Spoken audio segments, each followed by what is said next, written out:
ಈ ಡೆಮಾಕ್ರಸಿಯಲ್ಲಿ 4 ಪಿಲ್ಲರು, ಒಂದು ಲೆಜಿಸ್ಲೇಟಿವ್, ಒಂದು ಎಕ್ಸಿಕ್ಯೂಟಿವ್, ಒಂದು ಜುಡಿಷರಿ, ಒಂದು ಪ್ರೆಸ್. ಯಾವಾಗ ಶಾಸಕಾಂಗ ಮತ್ತು ಎಕ್ಸಿಕ್ಯೂಟಿವ್ ಕೆಲಸ ಮಾಡಲ್ಲ ಆವಾಗ ನಾವು ಮೀಡಿಯಾದು ಸಪೋರ್ಟ್ ತಗೊಳ್ಳೋದು ಭಾಳ ಸೂಕ್ಷ್ಮತೆ ಇರ್ತದೆ. ಕಾರಣ ಯಾವಾಗ ಈ ಎಕ್ಸಿಕ್ಯೂಟಿವ್ ಯಾರು ಆಫೀಸರ್ಸ್ ಇದ್ದಾರಲ್ಲ ಅವ್ರು ಮಾಡಬೇಕಿರೋ ಕೆಲಸ ಅವರು ಮಾಡೋಕ್ಕೆ ಅವರು ಹಿಂದೆ ಸರಿತಾರೋ ಆವಾಗ ಈ ಮೀಡಿಯಾ ಅವರು ಸಹಾಯದಿಂದ ನಾವು ಅವ್ರ ಕೈಲಿ ಕೆಲಸ ಮಾಡಿಸೋವಂಥ ಪರಿಸ್ಥಿತಿ ಉದ್ಭವ ಆಗುತ್ತೆ. ಅದಕ್ಕೆ ಮೀಡಿಯಾಗೆ 4ನೇ ಸ್ತಂಭ ಅಂತ ಹೇಳಿದ್ದಾರೆ. 4ನೇ ಸ್ತಂಭದ ಮುಂದೆ ನಾನು ಕೆಲವೊಂದು ವಿಚಾರವನ್ನು ಪ್ರಸ್ತಾಪ ಮಾಡಬೇಕು ಅಂತಿದ್ದೀನಿ. Illegal finance, vehicle finance specially ನಡೆಸ್ತಿದ್ದಾರಲ್ಲ, ಇದ್ರ ಬಗ್ಗೆ ಮೊನ್ನೆ ಮೈಕ್ರೋ ಫೈನಾನ್ಸ್ ಆರ್ಡಿನೆನ್ಸು ಸಿದ್ದರಾಮಯ್ಯ ಅವರು ತಂದಾಗ ಅಸೆಂಬ್ಲಿಯಲ್ಲಿ ಪ್ರಸ್ತಾಪ ಮಾಡುವಾಗ ಡಿಬೇಟಲ್ಲಿ ನಮ್ಮ ಮಿನಿಸ್ಟರ್ ಎಚ್ ಕೆ ಪಾಟೀಲ್ ಅವರು ಹೇಳ್ತಾರೆ 40,000 ಕೋಟಿ ಈ ಇಲ್ಲಿಗಲ್ ಫೈನಾನ್ಸ್ ಅವರು ಬ್ಲ್ಯಾಕ್ ಮನಿ ತೊಗೊಂಡ್ಬಂದು ಫೈನಾನ್ಸ್ ಮಾಡ್ತಿದ್ದಾರೆ ಅಂತ. ಸೊ ಮಿನಿಸ್ಟರ್ ಸ್ಟೇಟ್ಮೆಂಟ್ ಅಂದರೆ ನಾವು ಬೆಲೆ ಕೊಡಬೇಕಾ? ಅಸೆಂಬ್ಲಿಯಲ್ಲಿ ಹೇಳಿರೋ ಸ್ಟೇಟ್ಮೆಂಟ್ ಅಂದರೆ ರೆಕಾರ್ಡೆಡ್ ಸ್ಟೇಟ್ಮೆಂಟ್ ಅಲ್ವಾ ಅದು. ಸೊ ಇದಾದಮೇಲೆ ಮೈಕ್ರೋ ಫೈನಾನ್ಸ್ದು ಒಂದು ಆರ್ಡಿನೆನ್ಸ್ ತರ್ತಾರೆ. ಅದೇ ನಿಮಗೆಲ್ಲ ಗೊತ್ತಿರ್ತದೆ, ಜನಸಾಮಾನ್ಯರಿಗೆ ಇದು ಕಿರುಕುಳ ಕೊಡಬಾರ್ದು ಮೈಕ್ರೋ ಫೈನಾನ್ಸ್ ಅವ್ರಿಗೆ, ಅದು ಬಡವರಿಗೆ, ಅದು ಇದು. ಅದರಲ್ಲಿ ಆರ್ಡಿನೆನ್ಸ್ ಪೂರ್ತಿ ಓದಿದಾಗ micro finance and money lenders ಅಂತಿದೆ ಆರ್ಡಿನೆನ್ಸಲ್ಲಿ. ಡೆಫಿನಿಷನ್ ಸಮೇತ ಪ್ರತಿಯೊಂದು ಪ್ಯಾರಲ್ಲೂ ಮನಿ ಲೆಂಡರ್ಸ್ ಅಂತಿದೆ. ಈ ಮನಿ ಲೆಂಡರ್ಸ್ ಅಂದರೆ ಯಾರು? ಈ ನಮ್ಮ 2 ಜಿಲ್ಲೆಯಲ್ಲಿ, ಕೋಲಾರ ಮತ್ತು ಚಿಕ್ಕಬಳ್ಳಾಪುರಲ್ಲಿ ಸುಮಾರು 1 ವರ್ಷ 2 ವರ್ಷದಿಂದ ಈ DR cooperative societies, AR cooperative society ಸಂಬಳ ತೊಗೊತಾರಲ್ಲ, ಕರ್ನಾಟಕ ಮನಿ ಲೆಂಡರ್ಸ್ ಆ್ಯಕ್ಟ್ 1961 ಕಾಯ್ದೆ 1961ರಲ್ಲಿ ಬಂದಿದ್ದು, ಎಕ್ಸಾಬಿರೆಂಟ್ ಇಂಟ್ರೆಸ್ಟ್ ಆ್ಯಕ್ಟು 2004ರಲ್ಲಿ ಬಂದಿದ್ದು. ಏನು ಸರ್ ಇಷ್ಟೆಲ್ಲ ಕಾಯ್ದೆ ಇದ್ದು ಈಗ ಮೊನ್ನೆ ಮೈಕ್ರೋ ಫೈನಾನ್ಸ್ ಕಾಯ್ದೆ ತೆಗೆದಿದ್ದಾರೆ, ತೊಗೊಂಬಂದಿದೆ ಸರ್ಕಾರ. ಇಷ್ಟೆಲ್ಲ ಇದ್ದು ನೀವು ಎಷ್ಟು ಕಂಪ್ಲೇಂಟ್ಸು ರಿಜಿಸ್ಟರ್ ಮಾಡ್ಕೊಂಡಿದ್ದೀರಾ? ನೀವು ಎಷ್ಟು ಜನದ ಮೇಲೆ ಆ್ಯಕ್ಷನ್ ತೊಗೊಂಡಿದ್ದೀರಾ? ಇಲ್ಲ ನೀವು ಯಾರೂ ಇಲ್ಲ ಅಂದಾಗ 40,000 ಕೋಟಿ ಬ್ಲ್ಯಾಕ್ ಮನಿ ಓಡ್ತಾ ಇದೆ ಅಂತ ಮಿನಿಸ್ಟರ್ ಹೇಳಿದ್ರು. ಅದು ಸುಳ್ಳ? ಇಲ್ಲ, ಇದು ನಿಜ. ಮೈಕ್ರೋ ಫೈನಾನ್ಸ್ ಆರ್ಡಿನೆನ್ಸ್ ಆದಮೇಲೆ ಅದರಲ್ಲಿ ಮನಿ ಲೆಂಡರ್ಸ್, ಇಲ್ಲಿಗಲ್ ಮನಿ ಲೆಂಡರ್ಸ್, ರಿಜಿಸ್ಟರ್ ಮನಿ ಲೆಂಡರ್ಸು ಬರ್ತಾರೆ ಅಂತ ಹೇಳಿದ್ಮೇಲೆ ಆರ್ಡಿನೆನ್ಸಲ್ಲಿ ನಮ್ಮ ಈ 2 ಜಿಲ್ಲೆಯಲ್ಲಿ ಅದರಲ್ಲಿ DSPಗೆ ಸೋಮೋಟೋ ಪವರ್ ಇದೆ FIR ಮಾಡೋಕ್ಕೆ. ಯಾರು ದೂರಿಲ್ಲ ಅಂದ್ರೂ ಅವ್ರಿಗೆ ಗೊತ್ತಾದ್ರೇ ಸೋಮೋಟೋ FIR ಮಾಡಬೇಕು. ಎಷ್ಟು ಮಾಡಿದ್ದಾರೆ ಅಂದರೆ ಕಾಯ್ದೆ ಬಂದಿದ ತಕ್ಷಣ ಎಲ್ಲ ಬಂದಾಗೋಯ್ತಾ? ಪೋಸ್ಕೋ ಕಾಯ್ದೆ ಬಂತು, ಮೊದಲು ರೇಪ್ಗಳು ನಡೀತಾ ಇತ್ತು. ಪೋಸ್ಕೋ ಕಾಯ್ದೆ ಬಂದಮೇಲೆ ಪೋಸ್ಕೋ ಎಲ್ಲ ಬಂದಾಗೋಯ್ತಾ? ನಡೀತಾ ಇದೆಯಲ್ಲ, ಕೇಸ್ಗಳು ಫೈಲ್ ಆಗ್ತಾ ಇದೆಯಲ್ಲ, ಇದೆ. ಬಟ್ಟು ಪೊಲೀಸವ್ರು ಏನು ಮಾಡ್ತಾರೆ, ಈ ಕಂಪ್ಲೇಂಟ್ ಕೊಡೋನು ಗಾಡಿಗೆ ಫೈನಾನ್ಸ್ ತೊಗೊಂಡವನು ತೀರಾ ಬಡವಾನೇ ಇರ್ತಾನೆ, ಸೆಕೆಂಡ್ ಹ್ಯಾಂಡ್ ಗಾಡಿಗೆ ಫೈನಾನ್ಸ್ ತೊಗೊಂಡು ಅವನು ಹೋಗ್ತಾನೆ, ಇದು ನಮಗೆ ಬರೋಲ್ಲ, ಹೋಗಯ್ಯ, ಅಲ್ಲಿಗೆ ಹೋಗಯ್ಯ, ಇಲ್ಲಿ ಹೋಗಯ್ಯ ಅಂತಾನೆ. ಅವನು ಏನು ಮಾಡ್ತಾನೆ? ಕಾನೂನು ಗೊತ್ತಿಲ್ಲ, ದುಡ್ಡು ಇಲ್ಲ. ಇಲ್ಲ ಅಂದರೆ ಆಮೇಲೆ ಪೊಲೀಸ್ ಸ್ಟೇಷನಲ್ಲೇ ಕರೆದು ಸೆಟಲ್ಮೆಂಟ್. ನಾನು ಕಂಪ್ಲೇಂಟ್ ಕೊಟ್ಟಿದ್ರೆ ನನಗೆ ಇದೇ ಟೌನ್ ಪೊಲೀಸ್ ಸ್ಟೇಷನಲ್ಲಿ ಸೆಟಲ್ಮೆಂಟ್ ಮಾಡಿಸೋ ಪ್ರಯತ್ನ ಮಾಡಿದ್ದಾರೆ. 8 ತಿಂಗಳಾಯಿತು, ನಾನೇ victim of this illegal finance. ತಗೊಳ್ಳಲ್ಲ, ಮಾಡಲ್ಲ. ಇದೆಲ್ಲ ಯಾಕಂದರೆ ಇಟ್ಸ್ ಎ ನಿಕ್ಸಸ್. ಈಗ ನೋಡಿ, ಈ ವೆಹಿಕಲ್ ಫೈನಾನ್ಸ್ ಕೊಡ್ತಾರೆ. ವೆಹಿಕಲ್ ಫೈನಾನ್ಸ್ ಕೊಟ್ಟಾಗ ನಾನು ಚಿಕ್ಕಬಳ್ಳಾಪುರ DRಗೆ ಒಂದು ಕಂಪ್ಲೇಂಟ್ ಬರೆದಿದ್ದೀನಿ, ಕೇಸ್ ರಿಜಿಸ್ಟರ್ ಆಗಿದೆ, ನಡೀತಾ ಇದೆ, ಈಗ ಆರ್ಡರ್ಸ್ಗಿದೆ. ಕೋಲಾರ DRಗೆ ನಾನು ಇದು ಕೊಟ್ಟಿದ್ದೀನಿ ಮೊನ್ನೆ ಕಂಪ್ಲೇಂಟ್. ಅವರು ಏನು ಹೇಳ್ತಾರೆ ಗೊತ್ತಾ? DRಸು ARಸು ಇದು ನಾವು ಮಾಡೋಕ್ಕೆ ಪವರ್ ಇದೆಯಾ, ನಮಗೆ ಬರುತ್ತಾ ಇಂಥ ನೀವು ಅಂತ ಕ್ಲಾಸ್ 1 ಕ್ಲಾಸ್ 2 ಅಧಿಕಾರಿಗಳು ಈ ರೀತಿ ಮಾತಾಡ್ತೀರಂದರೆ ನಾಚಿಕೆ ಆಗಬೇಕು. ಕಾನೂನು ಗೊತ್ತಿಲ್ಲ, ನೀವು ಇಂಪ್ಲಿಮೆಂಟ್ ಮಾಡಬೇಕು ಆ್ಯಕ್ಟ್. ಅದು ಮನಿ ಲೆಂಡರ್ಸ್ ಆ್ಯಕ್ಟುಗೆ ಸ್ಟ್ಯಾಚ್ಯುಟರಿ ಬಾಡಿ ನೀವು ಅದ್ರ ಬಗ್ಗೆ ನೋಡ್ಕೋಬೇಕು.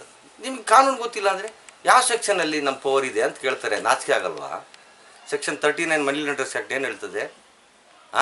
ಎನಿ ಇಲ್ಲಿಗಲ್ ಫೈನಾನ್ಸರ್ಸ್ ಬಗ್ಗೆ ನೀವು ಪೊಲೀಸ್ ಕಂಪ್ಲೇಂಟ್ ಕೊಟ್ಟು ಪೀನಲ್ ಆ್ಯಕ್ಷನ್ ತೊಗೊಳ್ಳಿ ಅಂತ ಹೇಳಲ್ವಾ? ಮತ್ತು ಮೊನ್ನೆ 2025 ಇದೇ ಸೆಕ್ಷನ್ 39ನ ಎನ್ಹ್ಯಾನ್ಸ್ ಮಾಡಿದ್ದಾರೆ, ಪನಿಷ್ಮೆಂಟ್ ಎನ್ಹ್ಯಾನ್ಸ್ ಮಾಡಿದ್ದಾರೆ. ಇದು ನಿಮ್ಗೆ ಗೊತ್ತಿಲ್ವಾ?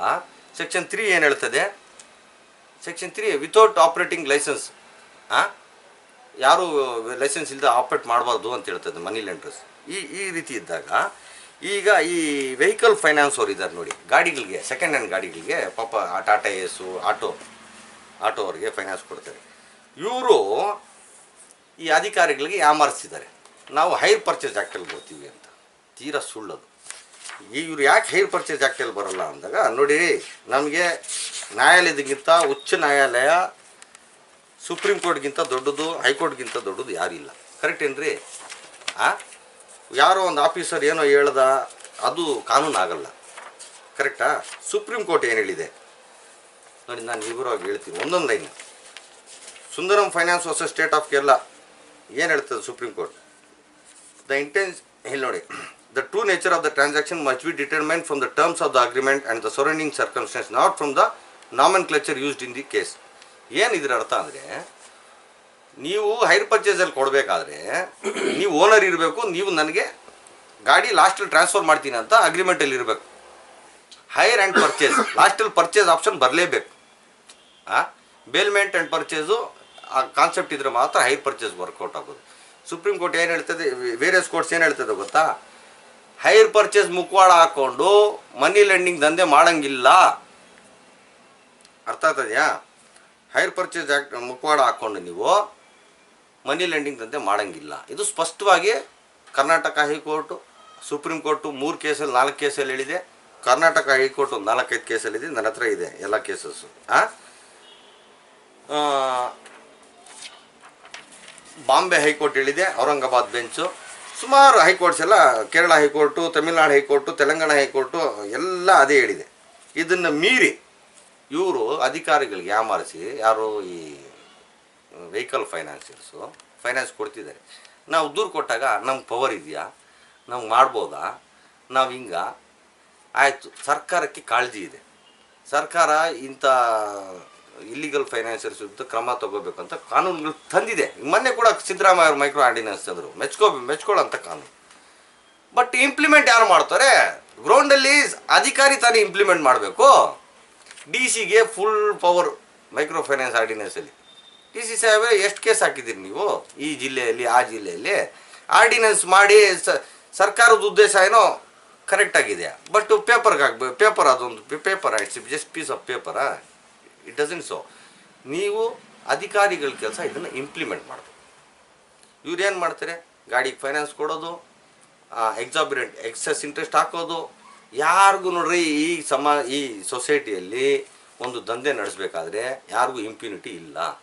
Every one should come under some of the other law or statutory. ಬರಲೇಬೇಕು. RBI ಇಂದ ಲೈಸೆನ್ಸ್ ಇಲ್ಲ, ನಮ್ಮ DR ಕಡೆಯಿಂದ ಮನಿ ಲೆಂಡರ್ ಲೈಸೆನ್ಸ್ ತೊಗೊಳಲ್ಲ, ದಂಧೆ ಮಾಡ್ತಿದ್ದಾರೆ. ಅವ್ರು ಸಮಜಾಯಿಸ್ಕೊಡ್ತಾರಲ್ಲ ಬಂದು DR ಆಫೀಸ್ಗಳಿಗೆ, ಪೊಲೀಸ್ ಸ್ಟೇಷನ್ಗಳಿಗೆ ಈ ವೆಹಿಕಲ್ ಫೈನಾನ್ಸರ್ಸ್ ಬಂದು, ಸ್ವಾಮಿ ನಾವು ಲೀಗಲ್ಲು, ನಮಗೆ ಯಾರೂ ಕೇಳೋಂಗಿಲ್ಲ, RBIನೂ ಕೇಳೋಂಗಿಲ್ಲ, ನಮಗೆ DR ಮನಿ ಲೆಂಡರ್ಸಲ್ಲೂ ನಾವು ಬರಲ್ಲ, ನಾವು ಹೆಂಗೆ ಬೇಕಾದರೂ ದಂಧೆ ಮಾಡ್ಕೋಬೋದು, ಏನು ಬೇಕಾದರೂ ಬಡ್ಡಿ ಹಾಕ್ಕೋಬೋದು. ಮೊನ್ನೆ KGF ಅಲ್ಲಿ ಒಂದು ಇನ್ಸಿಡೆಂಟ್ ಕೇಳಿಬಂತು. ಚಾಕುಗಳಿಟ್ಟು ಗಾಡಿ ಸೀಸ್ ಮಾಡ್ಕೊಂಡು ಹೋಗಿದ್ದಾರಂತೆ. ಕಾರ್ ಹೆಂಗಸರಿದ್ರೆ ಚಾಕು ಕತ್ತಿಗೆ ಈ ಸೀಸಿಂಗ್ ಅವ್ರು ಇರ್ತಾರೆ ನೋಡಿ. ಪೊಲೀಸರು ಏನು ಮಾಡ್ತಿದ್ದಾರೆ? ಪೊಲೀಸವರು ಇವ್ರ ಜೊತೆ ಈಗ ಬಡವರು ಹೋದರೆ ಈಗ ನೋಡಿ, ಅವ್ರ ಹತ್ರ ಫೈನಾನ್ಸ್ ಮನಿ ಪವರ್ ಇದೆ, ರೋಡಿಸಮ್ಗೆ ಸೀಸರ್ಗಳಿಗೆ ಬಿಡ್ತಾರೆ. ಈ ಸೀಸರ್ದು ಡೇಟಾ ಕಲೆಕ್ಟ್ ಮಾಡಿ ಇಟ್ಕೋಬೇಕು ಪ್ರತಿ ಪೊಲೀಸ್ ಸ್ಟೇಷನವರು. ಯಾರಪ್ಪ ನಮ್ಮ ಚಿಂತಾಮಣಿಲಿ ಈ ರಿಕವರಿ ಮಾಡೋ ಏಜೆಂಟ್ಸು, ಯಾವ ಬ್ಯಾಂಕಿಗೆ ನೀನು ರಿಕವರಿ ಮಾಡ್ತಾ ಇದೆಯಾ, ನಿನಗೆ ಅಥರೈಸೇಷನ್ ಇದೆಯಾ, ನೀನು ಅದು ಅಂಥದ್ದನ್ನು ಸೆಪ್ರೇಟ್ ಫೈಲ್ ಮಾಡಬೇಕು. ನಾಳೆ ದಿನ ಯಾರೋ ಹೋಗಿದ್ದೆ ಚಾಕುದೇ ಕೊಡೋ, ನಾನು ರಿಕವರಿ ಮಾಡೋಕ್ಕೆ ಬಂದಿದ್ದೀನಿ ಅಂತ ಕಾರ್ ಕಿತ್ಕೊಂಡು ಹೋಗ್ಬಿಟ್ರೆ ನೋಡ್ರಿ. ಒಂದು SBI ಅಂತ ಬ್ಯಾಂಕು ರಿಕವರಿ ಮಾಡಬೇಕಾದ್ರೆ ಅದಕ್ಕೆ RBI ಇಂದ ಪ್ರೊಸೀಜರ್ ಇದೆ, ರೂಲ್ಸ್ ಇದೆ. ಇವ್ರದ್ದು ದಬ್ಬಾಳಿಕೆ ಬಿಟ್ಟರೆ ಏನಿಲ್ಲ ಯಾರ್ದು. ಬಟ್ ಇವ್ರು ಯಾರಿಗೂ ಕೇಳೂಬಾರ್ದಂತೆ. ಪೊಲೀಸವರು ಅಯ್ಯೋ ನಮಗೆ ಬರುತ್ತಾ, ನಮಗೆ ಬರಲ್ಲ, ಅಸಹಾಯಕತೆ ತೋರಿಸೋದು. ಅಸಹಾಯಕತೆ ಅಲ್ಲ ಅದು ಹಿಂದೆ ಬೇರೆ ಥರ ಇರ್ತದೆ. ನಮಗೆ ಬರಲ್ವೇ? DR ಹೋದರೆ ನಮಗೆ ಬರ್ತದ ಕಾನೂನು, ನಾವು ಆ್ಯಕ್ಷನ್ ತೊಗೊಳಕ್ಕಿದೆಯಾ ಅಂತ ನಾಚಿಕೆ ಆಗ್ಬೇಕು. ನೀವು ನೋಡ್ಕೋಬೇಕಿರೋ ಕಾನೂನು ಬಗ್ಗೆನೇ ನಿಮಗೆ ಗೊತ್ತಿಲ್ಲ ಅಂದರೆ, ಓದಿಲ್ಲ ಅಂದರೆ ಏನು ಡ್ಯೂಟಿ ಮಾಡ್ತೀರಾ? ಈಗ ನನಗೆ ಇಷ್ಟು ಹೇಳಿ, ನಾನು ಅವ್ರ ಮೇಲೆ ನೇರ ಆರೋಪ ಮಾಡಿದೆ. ಕೋಲಾರ ಮತ್ತು ಚಿಕ್ಕಬಳ್ಳಾಪುರ DR ಎಷ್ಟು ನೀವು ಮನಿ ಲೆಂಡಿಂಗಲ್ಲಿ ಕೇಸಸ್ ರಿಜಿಸ್ಟರ್ ಮಾಡಿದ್ದೀರಿ? ಹಾಂ ಮಾಡಬೇಕಲ್ಲ, ಕಾನೂನು ಇದೆ ಅಲ್ಲ. ಯಾಕೆ ಯಾರು ಮಾಡ್ತಾ ಇಲ್ವಾ? ನಿಮ್ಮ ಪತ್ರಕರ್ತರು ಕೇಳಿದ್ದೀನಿ, ಇಲ್ಲಿಗಲ್ ಫೈನಾನ್ಸ್ ನಡೀತಾ ಇಲ್ವಾ ಜಿಲ್ಲೆಯಲ್ಲಿ? ಎಷ್ಟು ನೀವು ದೂರು ದಾಖಲಿಸ್ಕೊಂಡಿದ್ದೀರಾ? ಎಷ್ಟು ಜನದ ಮೇಲೆ ಸುಮೋಟೋ ನೀವು ಆ್ಯಕ್ಷನ್ ತೊಗೊಂಡಿದ್ದೀರಾ? ಯಾರ ಮೇಲೇನೂ ನೀವು ಆ್ಯಕ್ಷನ್ ತೊಗೊಳಲ್ಲ. ಯಾಕೆ ಹೇಳಿ? ಏನೋ ಅವ್ರಿಗೆ ಗೊತ್ತಿರ್ತದೆ ರೀ, ಎಲ್ಲ ಯಾರು ದಂಧೆ ಮಾಡ್ತವ್ರೆ ಯಾರು ಎಲ್ಲ ಗೊತ್ತಿರ್ತದೆ, ಬಟ್ಟು ಅವ್ರು ತೊಗೊಳಕ್ಕೆ ಹೋಗಲ್ಲ. ಇದನ್ನು ಮೀರಿ ಈ ಸಬ್ ಫೈನಾನ್ಸಿಯರ್ಸ್ ಅಂತ ಬಂದಿದ್ದಾರೆ. ಅಂದರೆ NBFC ಮುತ್ತೂಟ್ ಫೈನಾನ್ಸ್ ಇದೆಯಲ್ಲ example, IndusInd finance, Hinduja finance, ಇವ್ರ ಹತ್ರ ನಾವು ಫಸ್ಟ್ ಸಬ್ ಫೈನಾನ್ಸಿಯರ್ಸ್ ಅಂತ ಹೇಳ್ಬಿಟ್ಟು ಇವ್ರು ಇಲ್ಲಿಗಲ್ ಆಗಿ ಕೆಲವರು ನಡೆಸ್ತವ್ರೆ. ಅವರು ಲೈಸೆನ್ಸ್ ಪಡೆದಿರ್ತಾರೆ NBFCಯಲ್ಲಿ, ಯಾರು RBI ಹತ್ರ NBFC ಲೈಸೆನ್ಸ್. ನಾವು ಇವ್ರು ಸಬ್ ಅಂತ ಹೇಳ್ಬಿಟ್ಟು, ಈಗ ಈ ಹಿಂದೂಜಾ ಫೈನಾನ್ಸ್ ಇದೆ ರಿಜಿಸ್ಟರ್ಡ್ ಫೈನಾನ್ಸ್, ಅದ್ರ ಬಗ್ಗೆ ನಮಗೇನು ಸಂಶಯ ಇಲ್ಲ, ಗುಡ್, RBIಯಲ್ಲಿ ರಿಜಿಸ್ಟರ್ ಆಗಿದೆ. ನಿಮಗೆ ಕೆಳಗಡೆ ಯಾರೋ ಪಾರ್ಟ್ನರ್ಶಿಪ್ ಅಂತ ಹೇಳ್ಬಿಟ್ಟು ಕೆಲವೊಂದು ಫೈನಾನ್ಸ್ಗಳು ಮಾಡ್ತಾ ಇದ್ದಾರಲ್ಲ, ಅವ್ರು ಎಷ್ಟು ಇಲ್ಲಿಗಲ್? ಅವರೇ ಸ್ವಂತ ದುಡ್ಡಲ್ಲಿ ಅವ್ರ ಅಕೌಂಟಿಂದ ದುಡ್ಡು ಟ್ರಾನ್ಸ್ಫರ್ ಮಾಡ್ತಾರಲ್ಲ, ಇದು ಲೀಗಲ್ಲ? ಅವರೇ ಬಡ್ಡಿ ಸಮೇತ ಇನ್ಸ್ಟಾಲ್ಮೆಂಟ್ ವಸೂಲಿ ಮಾಡ್ತಾರಲ್ಲ, ಅವ್ರ ಅಕೌಂಟ್ಗೆ ಹಾಕ್ಸ್ಕೊತಾರಲ್ಲ, ಅದು ಲೀಗಲ್ಲ?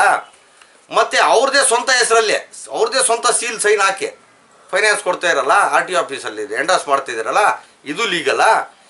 ನಿಮ್ಮ ಸಬ್ ಫೈನಾನ್ಸರ್ಸ್ಗೆ ಇಷ್ಟೆಲ್ಲ ಲೀಗಲ್ ಪವರ್ ಇದೆಯಾ? ರಿಕವರಿನೂ ಅವರೇ ಮಾಡ್ತವ್ರೆ. ಕಟ್ಟಿಲ್ಲ ಅಂದ ಸಂದರ್ಭದಲ್ಲಿ ಚೆಕ್ ಬೌನ್ಸ್ ಕೇಸುಗಳು ಈತನೇ ಆಗ್ತಿದ್ದಾನೆ, ಸೀಲು ನಿಮ್ಮದು, ವ್ಯವಹಾರ ಮಾಡೋದು ಇವರು. ಇದು ಲೀಗಲ್ಲ? ಇದು RBIಯಲ್ಲಿ ಇದೆಯಾ? RBI master circular fair practice code ಅಂತ ರೂಲ್ಸಲ್ಲಿ ಇವ್ರಿಗೆ ಎಷ್ಟು ಪವರ್ಸ್ ಇದೆ ಏನೋ, ಬರೀ ಒಂದು ಇವರು ಆಪ್ರೇಟಿವ್ ಏಜೆಂಟ್ ಅಷ್ಟೇ. ಇವ್ರಿಗೆ ಕಸ್ಟಮರ್ ಹಿಡ್ಕೊಂಬರೋದು ಕೊಡೋದು. ಇವರು ಹಿಂದೂಜಾ ಫೈನಾನ್ಸಲ್ಲಿ 10 ರೂಪಾಯಿಗೆ ತಂದು 20 ರೂಪಾಯಿ ಬಡ್ಡಿ ಕೊಡ್ತಾರೆ. ಸೀಲ್ ನೋಡಿದ್ರೆ ಹಿಂದೂಜಾದೆ, ದುಡ್ಡು ಇವ್ರು ಕಲೆಕ್ಟ್ ಮಾಡೋದು, ದುಡ್ಡು ಇವ್ರ ಅಕೌಂಟಿಂದ ಬರೋದು. ಇದು ಇಲ್ಲಿಗಲ್ ಅಲ್ವಾ? ಇವ್ರಿಗೆಲ್ಲ ನಾವು ಒಂದೊಂದಾಗಿ ನಾವು legal notices already lawyer notices issue ಮಾಡ್ತಾ ಇದ್ದೀವಿ 1 by 1. ಯಾಕಂದರೆ ಸುಪ್ರೀಂ ಕೋರ್ಟ್ ಹೇಳಿದೆ, ಪ್ರತಿ ಅಗ್ರಿಮೆಂಟ್, ಹೈರ್ ಪರ್ಚೇಸ್ ಅಗ್ರಿಮೆಂಟ್ನ ಅದನ್ನು ಸಬ್ಸ್ಟೆನ್ಸ್ ಇಟ್ಕೊಂಡು ನೋಡಿ. ಆಲ್ ಅಗ್ರಿಮೆಂಟ್ಸು ಜಿನೇನ್ ಇರಲ್ಲ. ಇದು ಲೋನ್ ಮುಖವಾಡ, ಹೈರ್ ಪರ್ಚೇಸ್ ಮುಖವಾಡ ಹಾಕ್ಕೊಂಡು ಲೋನ್ ದಂಧೆ ಮಾಡ್ತಿದ್ದಾರೆ. ಇದು ಇಲ್ಲಿಗಲ್ಲು, ಇದು ಕರ್ನಾಟಕ ಮನಿ ಲೆಂಡರ್ಸ್ ಆ್ಯಕ್ಟಲ್ಲಿ ಬರ್ತದೆ ಅಂತೇಳ್ಬಿಟ್ಟು ನೋಡಿ. Anupama finance versus state of Andhra Pradesh, hire purchase agreement executed by are loans recoverable with interest. Loan ಅಂದಾಗ ಮನಿ ಲೆಂಡರ್ಸಲ್ಲಿ ಬರ್ತಾರೆ, ಓಕೆನಾ? ಇಲ್ಲ RBIಯಲ್ಲಿ ಬರ್ತಾರೆ. ಇವ್ರು ಎಲ್ಲೂ ಲೈಸೆನ್ಸ್ ಇಲ್ದಿರಾ ನೋಡಿ. Manjunatha finance versus state of Karnataka, so called hire purchase was advance of money, recovery without licence is illegal. ಯಾವಾಗ ಆಗಿರೋದು? 2012ಅಲ್ಲಿ. And the criminal prosecution was upheld. ಅಂದರೆ ಪೊಲೀಸ್ ಕೇಸು ಕರೆಕ್ಟ್ ಇದೆ ಅಂತ. Further, in case of Ravi finance versus state of Karnataka 2018, it was held that the honourable high court that retention of RC in financier's name is only security transaction is loan, not true hire purchase. ಅಲ್ಲ, hire purchase ಬರಲ್ಲ, ಇದು loan ಅಂತ ನೋಡಿ. Karnataka hire purchase association transport commissioner, it is for the, ನೋಡಿ ಏನು ಹೇಳ್ತದೆ court, Karnataka high court, it is for the government to take appropriate action in accordance with the law either under the Karnataka money lenders act. ಹೇಳಿದೆ ಅಲ್ಲ court, Karnataka money lenders ಇಂಥವ್ರ ವಿರುದ್ಧ ಕ್ರಮ ತಗೊಳ್ಳಿ ಅಂತ. ಎಲ್ಲಿ ತೊಗೊತಾ ಇದೆ ಕ್ರಮ? ಎಲ್ಲಿ ತೊಗೊತಾ ಇದ್ದಾರೆ ನಮ್ಮ ಆಫೀಸರ್ಸು? ಗೊತ್ತಿಲ್ವಾ? ಈಗ ನಾವು ದೂರು ಕೊಟ್ಟಿದ್ದೀವಿ ರೀ, ನೇರವಾಗಿ ಹೇಳ್ತಾ ಇದ್ದೀನಿ. 15-20 days ಟೈಮ್ ಇರ್ತದೆ ನಿಮಗೆ. I have discuss this issue the Lokayukta SP, ನಮ್ಮ ಕೋಲಾರ್ಗೂ ಚಿಕ್ಕಬಳ್ಳಾಪುರ್ಗೂ ಆ್ಯಂಟೋನಿ ಸಾಹೇಬ್ರ SP. I have discuss with the DSP. ಮೊನ್ನೆ ಲೋಕಾಯುಕ್ತ ಜಸ್ಟಿಸ್ ಬಂದಾಗೂ ಉಪಲೋಕಾಯುಕ್ತವರು ನಾನು ಹೇಳಿದೆ, ನನ್ನ ಮ್ಯಾಟ್ರ್ ಅವರು ರೆಫರ್ ಮಾಡಿ ಅಂತ ಹೇಳಿದ್ದಾರೆ. ಈ ಅಧಿಕಾರಿಗಳ ವಿರುದ್ಧ ನೀವು ಕ್ರಮ ಜರುಗಿಸಿಲ್ವಾ, ನೀವು ನಿಮ್ಮ ಪವರ್ಸ್ ಇಲ್ಲ ಅಂತ ರೈಟಿಂಗಲ್ಲಿ ಎಂಡರ್ಸ್ಮೆಂಟ್ ಕೊಡಬೇಕು ನನಗೆ. ಕೊಟ್ಟಿಲ್ಲ ಅಂದರೆ ನಿಮ್ಮ ಮೇಲೆ dereliction of duty, abuse of power charge ಮಾಡಿ ನಾವು ಲೋಕಾಯುಕ್ತ ಅಲ್ಲಿ ದೂರು ಕೊಡ್ತೀವಿ. ಇಲ್ಲ ಇದನ್ನು ಯಾರಾದರೂ ಇದು ಲೀಗಲ್ಲು, ವೆಹಿಕಲ್ ಫೈನಾನ್ಸು ಕೊಡೋದು, ಲೋನ್ ಕೊಡೋದು ಲೀಗಲ್ ಅಂತ ಸಮರ್ಸ್ಕೊಂಡಿರ್ತೀರಾ, ಅದಕ್ಕೆ ಸ್ಪಷ್ಟವಾದ ಗ್ರೌಂಡ್ಸ್ ಕೊಡಬೇಕು ಎಂಡರ್ಸ್ಮೆಂಟಲ್ಲಿ. ಇಲ್ಲ ನೀವು ಈ ಕೋರ್ಟ್ ಕಾನೂನನ್ನ ಉಲ್ಲಂಘನೆ ಮಾಡೋಂಗಿರ್ತದೆ. ನಿಮಗೆ ಇದು ಲೀಗಲ್ ಅಂತ ಸಮರ್ಸ್ಕೊಳ್ಳೋಕ್ಕೆ ಧೈರ್ಯ ಇದ್ದರೆ ಕೊಡಿ, ನಿಮ್ಮ ಗ್ರೌಂಡ್ಸ್ ಹಾಕಿ ಕೊಡಿ. ನಾನು ಮತ್ತೆ ಕಂಟೆಂಟ್ ಮೂವ್ ಮಾಡ್ತೀನಿ. ಇಲ್ಲ ಆ್ಯಕ್ಷನ್ ತೊಗೊಳ್ಳಿ. ಏನೋ ಸರ್ಕಾರ ನೇಮಿಸಿರೋದೆ ನಿಮಗೆ ಇಂಥ ಕೆಲಸ ಮಾಡೋಕ್ಕೆ, ಅರ್ಥ ಆಗ್ತಾಯಿದೆ? ಬಡವ್ರ ಪರವಾಗಿ ಕೆಲಸ ಮಾಡೋಕ್ಕೆ ಗೊತ್ತಿಲ್ಲ ಸರ್. ಈ 2 DRಗೂ ಕರ್ನಾಟಕ ಮನಿ ಲೆಂಡರ್ಸ್ ಆ್ಯಕ್ಟಲ್ಲಿ 1961 ಆ್ಯಕ್ಟ್ ಅಷ್ಟಷ್ಟು ವರ್ಷ ಕ್ಲಾಸ್ 1 ಆಫೀಸರ್ಸು. ಸೆಕ್ಷನ್ ಯಾವ ಸೆಕ್ಷನಲ್ಲಿ ಏನಿದೆ ಗೊತ್ತಿಲ್ಲ. ಎಂಥ ಬೇಜವಾಬ್ದಾರಿ ಥರದಿಂದ ಕೆಲಸ ಮಾಡ್ತಿದ್ದಾರೆ. ಬರೀ ಸ್ಯಾಲ್ರಿಗೆ ಕೆಲಸ ಮಾಡ್ತವ್ರಾ ಇಲ್ಲ ಬಡವ್ರ ಪರವಾಗಿ ಕೆಲಸ ಮಾಡಬೇಕು ಅಂತ ಸರ್ಕಾರ ಹೇಳಿದೆಯಲ್ಲ. ಸರ್ಕಾರದ ಉದ್ದೇಶ ನಿಮ್ಗೆ ಕ್ಲೀನಾಗಿ ಕಾಣಿಸ್ತಾ ಇದೆಯಲ್ಲ, ಮಾಡಿರಿ ಸರ್. ಲಾಸ್ಟ್ ಇಯರ್ ಫೆಬ್ರವರಿಯಲ್ಲಿ ಮೈಕ್ರೋ ಫೈನಾನ್ಸ್ ಲಾಗು ಆಗಿರೋದು, ನೋಟಿಫೈ ಆಗಿರೋದು. ಒಂದು ಕೇಸ್ ಇವತ್ತಿಗೂ ಫೈಲ್ ಆಗಿಲ್ಲ 2 ಜಿಲ್ಲೆಯಲ್ಲಿ. ಅಂದರೆ ಎಂಥ ನಾಚಿಕೆಡ ಸಂಗತಿ. ಏನು ನಡೀತಾ ಇಲ್ವಾ? ಮನಿ ಲೆಂಡಿಂಗ್ ನಡೀತಾ ಇಲ್ವಾ? ಇಲ್ಲಿಗಲ್ ಮನಿ ಲೆಂಡಿಂಗ್ ನಡೀತಾ ಇಲ್ವಾ? ಎಲ್ಲ ನಡೀತಾ ಇದೆ. ಇವರೆಲ್ಲ ಕೈ ಜೋಡಿಸ್ಕೊಂಡು ಕೆಲಸ ಮಾಡೋ ಅಧಿಕಾರಿಗಳು ಇವರು. ನಾನು ಸುಮ್ಮನೆ ತತ್ವ ಇಲ್ಲದೆ ಇನ್ನೇನು ಜಾಸ್ತಿ ಹೇಳಕ್ಕೆ ಹೋಗೋಣ. Finance versus state of Tamil Nadu. Hire purchase agreements use by financiers are nothing but money lending transaction. ಇನ್ನೇನು ಬೇಕು ಸರ್? ಕೋರ್ಟ್ಗಿಂತ ದೊಡ್ಡವ್ರು ಯಾರಾದ್ರೂ ಇದ್ದಾರಾ? ಇದು ಮಾಡಲೇಬೇಕು. ಈಗ ಈ ಸಬ್ ಫೈನಾನ್ಸಿಯರ್ಸ್ ವಿರುದ್ಧ ನಾವು already notices, legal notices issue ಮಾಡಿದ್ದೀವಿ. ಈಗ RBIಗೂ ಬರೆಯೋ ಪ್ರಸಕ್ತಿ ಬರ್ತದೆ. ಈಗ ಶಾಸಕಾಂಗ ಎಕ್ಸಿಕ್ಯೂಟಿವ್ ಮಾಡಿಲ್ಲ ಅಂದಾಗ ನಾನು ಪತ್ರಕರ್ತರ ಬಂದಿದ್ದೀನಿ. ನೆಕ್ಸ್ಟು ಈ DRಸು, ಈ ಕೋಲಾರ ಚಿಕ್ಕಬಳ್ಳಾಪುರ DRs ಏನು ಮಾಡ್ತಾರೆ, ಪೊಲೀಸವ್ರು ಏನು ಮಾಡ್ತಾರೆ ನೋಡಿಕೊಂಡು ನಾವು ನ್ಯಾಯಾಂಗ ಅಂತ ಹೇಳ್ದಲ್ಲ, 4ನೇ ಸ್ತಂಭ, ಅದಕ್ಕೆ ಹೋಗಬೇಕು ಅನ್ನೋ ಪರಿಸ್ಥಿತಿ ಬಂದೆ. ಅದಕ್ಕೆ ಹೋಗ್ತೀವಿ. ಇದು ಉದ್ಭವ ಆಗುತ್ತೆ. ಅಲ್ಲಿ ನ್ಯಾಯಾಂಗದಲ್ಲಿ ಹೋಗ್ಬಿಟ್ಟು ನಾವು ಏನಿದೆ ನಮ್ಮದು ಪ್ರಸ್ತಾಪ ಮಾಡ್ತೀವಿ. ನೋಡಿರಿ, ಇದು DRಗಳು ಕೊಟ್ಟಿರೋದು. ಇವ್ರು ಲೈಸೆನ್ಸ್ಗಳು ಪಡೆದಿಲ್ಲ ಇಲ್ಲಿಗಲ್ ಫೈನಾನ್ಸ್ ಅವರು ಅಂತ.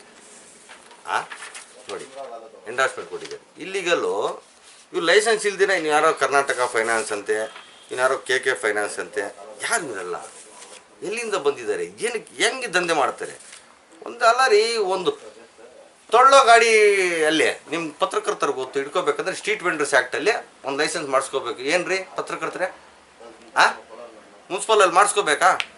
ಟ್ರೇಡ್ ಲೈಸೆನ್ಸ್ ಯಾವುದು ಇಲ್ಲ ರೀ. ಸೀಲ್ ಹಾಕ್ತಾರಲ್ಲ, ಸೀಲ್ಗೆ ನಿಮ್ಗೆ ಏನು ಪವರ್ಸು ಸೀಲ್ ಹಾಕೋಕ್ಕೆ? ಅದನ್ನು ಮತ್ತೆ RTO ಕೊಡ್ತೀರಲ್ಲ. ಏನೋ ಬಡೆ ಇದು ನೀವು ಲಾರ್ಡ್ ಗವರ್ನರ್ಸ್ ಇದ್ದಂಗೆ. RTO ಕೊಟ್ಟರೆ ಅವರು RTO ಅವರು ಸೀಲ್ ಹೊಡೆದು ಕೊಡ್ತಾರಲ್ಲ. ನಾಚಿಕೆ ಆಗಬೇಕು. ಇಂಥ ಫೈನಾನ್ಸ್ಗಳು ನಡೀತಾ ಇದ್ರು ನೀವು ಸುಮ್ಮನೆ ಕೂತ್ಕೊತೀರಲ್ಲ. ಅದು ಈ DRಸು ಇಲಾಖೆಯವರು ಬೇಕಂತೆ ಮಾಡ್ತಿದ್ದಾರೆ ಅಂತ ನಮ್ಮ ಅನುಮಾನ. ನಿಮ್ದೇನೋ ಪ್ರಶ್ನೆ ಇದೆಯಾ?